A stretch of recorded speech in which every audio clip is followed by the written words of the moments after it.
Hello there, Calling Up Community. I'm Claudia Alick, and today we are discussing resisting expanded representation in cultural productions. So right now, the community is having a large conversation online about the cultural production of The Little Mermaid. I'm going to talk about Little Mermaid, but then I'm going to float up real quick to this 50,000 foot place so we can talk about the real performance that we're involved in. I'm going to say something very hyperbolic, but I think I mean it, and I'm going to follow up with next steps. So, The Little Mermaid was a movie that I experienced, I want to say in the 90s. It was made by Disney. It was an animated cartoon musical, and the lead character was drawn to be, the lead character of Ariel, the Little Mermaid, was drawn to be white with red hair. And as I recall, every single character in that film was drawn to be a white person. Back then, if I'm recalling correctly, almost all cultural productions were segregated. So they were either exclusively or majority white. And every once in a while, you would get a culturally specific cultural production that would have a majority black cast, or majority Asian cast, or majority Latinx cast. But generally, it was always white. And that was just how it was. You just sort of accepted that. Like that was like the background noise of what everything always was. Today, in 2019, Disney is creating live-action remakes of all of its cartoons, which is a smart idea for them for a couple of reasons. One, when they do this, they save money on the rights. They already own all the rights, so they get to make another production that they can sell again at a high premium price, but not have to pay all of the cost that it is to create a cultural production, to workshop it, to create original material. So, hey, profitable for them monetarily. And also, the act of telling and retelling a story actually firms up the cultural hold that Disney has inside the United States. It actually creates culture. So the more we, as citizens in the United States, interact with the stories that Disney is sharing with us, especially if they're retelling stories over and over again, the more we are associating those stories with ourselves and with the country that we live in. So it's actually a really powerful piece of culture making, meaning making, future making that Disney is involved in, besides all of the money making that they're involved in. So they have decided to cast the role of Ariel with an actress named Halle Bailey? I forget what her name is. She's African American. She's part of a duo, a singing duo. Apparently very popular. I've asked with my nieces and nephews. Very talented. I listen to some of the music. She's great. I can see why Disney cast this very charismatic, beautiful, talented young girl to play this fish character, this half fish woman character. It makes a lot of sense. She's a beautiful voice, very personable. Should knock it out of the ballpark. Lots of folks, though, are publishing public speech against her casting, but they are having trouble articulating some of the reasons why, which is why I'm going to that 50,000 foot place. So, we do this performance all the time.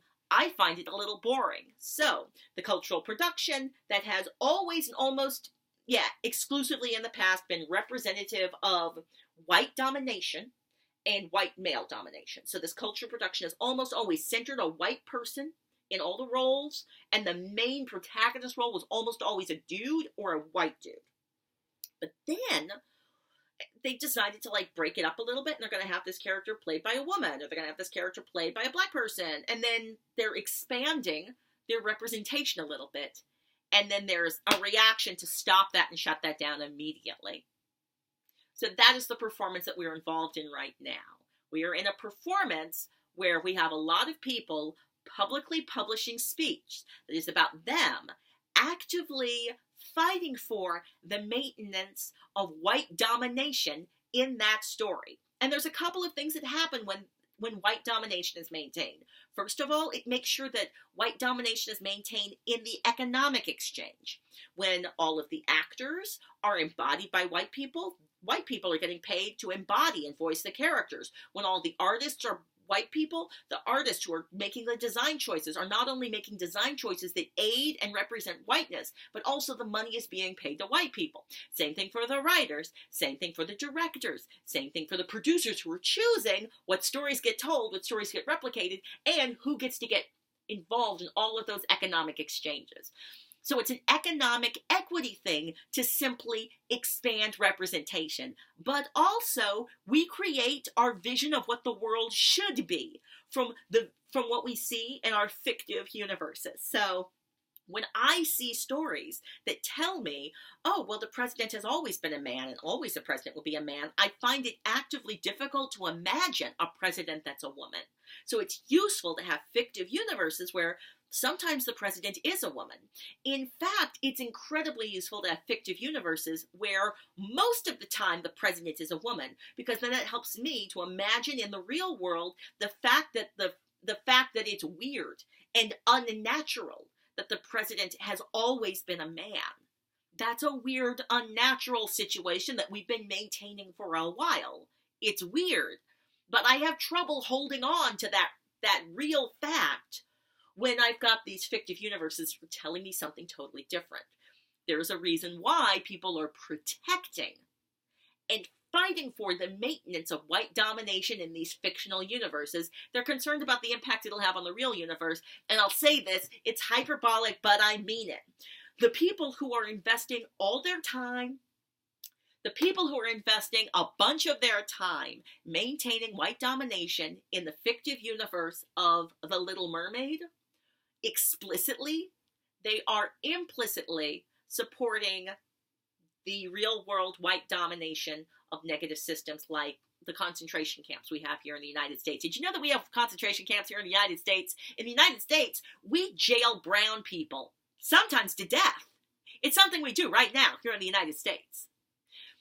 This is what I like to do in terms of reacting or participating in these public conversations, these public discourses.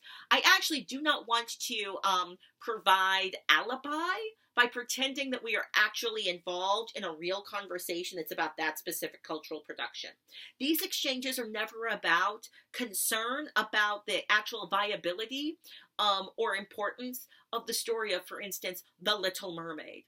They are concerned about the Little Mermaid story surviving and being a healthy, fictive thing in the world. They are concerned about that. They are concerned about the actual horrible negative impacts that will happen to real people in the United States if Little Mermaid is embodied by a brown person. They are worried about that. They're worried about the real world impacts that will take place and are already taking place when we begin to imagine a world that is not dominated by whiteness. So this is the response that I suggest to folks. After I've said this super hyperbolic thing, but I think I do kind of mean it, that if you are arguing about, explicitly arguing for the maintenance of white domination in a fictional universe, you're implicitly arguing about that in the real world. So low-key, I am accusing all the folks out there of being a little pro-concentration camp. I did that. That's not totally fair. I totally did that. So this is the thing that I think people should do, or at least my suggested next step for participation in these ongoing conversations, because this will happen again. This conversation is going to repeat itself, but it's going to repeat itself around a different cultural production. So come up with your boilerplate text now. My boilerplate text is this.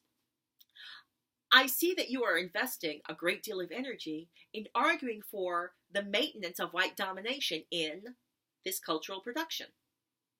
And then I pivot to something I want to talk about.